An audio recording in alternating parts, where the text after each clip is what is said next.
ನಿಮಗೆ ರಫ್ಲಿ ಒಂದು 70 to 75 questions ಬಂದಿರುತ್ತೆ, ಇನ್ನೊಂದು 20 ಕ್ವಶನ್ ಆನ್ಸರ್ ಬಂದಿರಲ್ಲ, 80 ಕ್ವಶನ್ಸ್ ಬಂದಿರುತ್ತೆ.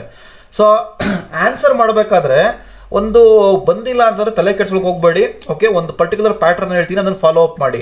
ನಾರ್ಮಲಾಗಿ ನಿಮ್ಗೆ ಗೊತ್ತಿದೆ ಏನು ಸರ್ ಗೊತ್ತಿದೆ 4ರಲ್ಲಿ ಯಾವ್ದಾರ ಒಂದು ಹಾಕಿದ್ರೆ ಸಾಕಲ್ಲ ಅಂದರೆ ಆ ಥರ ಆಗಲ್ಲ ಆಪ್ಷನ್ಸು.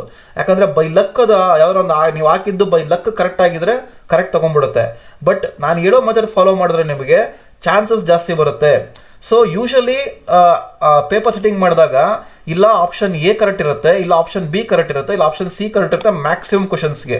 ಸೊ ನಿಮ್ಗೆ ಯಾವ್ದು ಗೊತ್ತಿಲ್ಲ ಪ್ಯಾಟ್ರನ್ನು, ಫಾರ್ ಎಕ್ಸಾಂಪಲ್ ಒಂದು 20 ಕ್ವಶನ್ ಗೊತ್ತಿರಲ್ಲ ನಿಮಗೆ, ಓಕೆ, ಪ್ರಾಬ್ಲಮ್ ಆಗಿರುತ್ತೆ. 80 ಕ್ವಶನ್ ಸಾಲ್ವ್ ಮಾಡಿರ್ತೀರಾ, 20 ಕ್ವಶನ್ ಪ್ರಾಬ್ಲಮ್ ಆಗಿರುತ್ತೆ. ಓಕೆ, ಅಂದರೆ ಏನು ಮಾಡಿದ್ರು ಆನ್ಸರ್ ಬರ್ತಾ ಇರಲ್ಲ. ಅದು ಅವಾಗ ಏನು ಮಾಡಬೇಕು ಅಂದರೆ ಸುಮ್ಮನೆ ಯಾವುದೋ ಒಂದು ಹಾಕೋ ಬದಲು ಎಲ್ಲ ಎ ಹಾಕ್ಬಿಡಿ, ಇಲ್ಲ ಎಲ್ಲ ಬಿ ಹಾಕ್ಬಿಡಿ, ಇಲ್ಲ ಎಲ್ಲ ಸಿ ಹಾಕ್ಬಿಡಿ.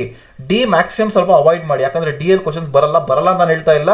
ಮ್ಯಾಕ್ಸಿಮಮ್ ಬರೋದು ಎ ಬಿ ಸಿ ಅಲ್ಲೇ 3ಅಲ್ಲೇ ಬರೋದು. ನಿಮಗೆ ನೀವು ಕೀ ಆನ್ಸರ್ ತೊಗೊಂಡು ನೋಡಿದ್ರೆ ಗೊತ್ತಾಗುತ್ತೆ ಪ್ರೀವಿಯಸ್ ಇಯರ್ ಕ್ವಶನ್ ಪೇಪರ್ಸ್ದು ಯಾವುದು ಮ್ಯಾಕ್ಸಿಮಮ್ ಬರುತ್ತೆ ಅಂತ. ಓಕೆ, ಹಾಗಂತ ಡಿ ಬರುತ್ತೆ ಅಂತ ಹೇಳ್ಬೇಡಿ, ಯಾಕಂದರೆ ನಾನು ಹೇಳೋದಕ್ಕೆ ತುಂಬ ಅರ್ಥ ತಗೊತಾ ಇದ್ದಾರೆ ಬೇರೆಯವರು.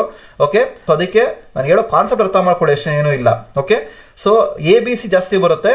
ಸೊ ಎಲ್ಲ ನಿಮ್ಗೆ ಯಾವ ಕ್ವಶನ್ ಗೊತ್ತಿಲ್ಲ ಎಲ್ಲದಕ್ಕೂ ಎ ಹಾಕ್ಬಿಡಿ, ಯಾವ ಕ್ವಶನ್ ಗೊತ್ತಿಲ್ಲ ಎಲ್ಲದಕ್ಕೂ ಬಿ ಹಾಕ್ಬಿಡಿ, ಯಾವ ಕ್ವಶನ್ ಗೊತ್ತಿಲ್ಲ ಎಲ್ಲದಕ್ಕೂ ಸಿ ಹಾಕ್ಬಿಡಿ. ಐ ಕ್ಯಾನ್ ಅಶ್ಯೂರ್ ಯು 20 ಕ್ವಶನಲ್ಲಿ 6ರಿಂದ 7 ಕ್ವಶನ್ ಕರೆಕ್ಟ್ ಆಗಿರುತ್ತೆ ನಿಮಗೆ. Okay, that is the assurance what I can give. So this is the one important and secret tip what I need to give to you ಗೊತ್ತಿಲ್ಲದಿರೋ ಕ್ವಶನ್ಸ್ಗೆ. Okay,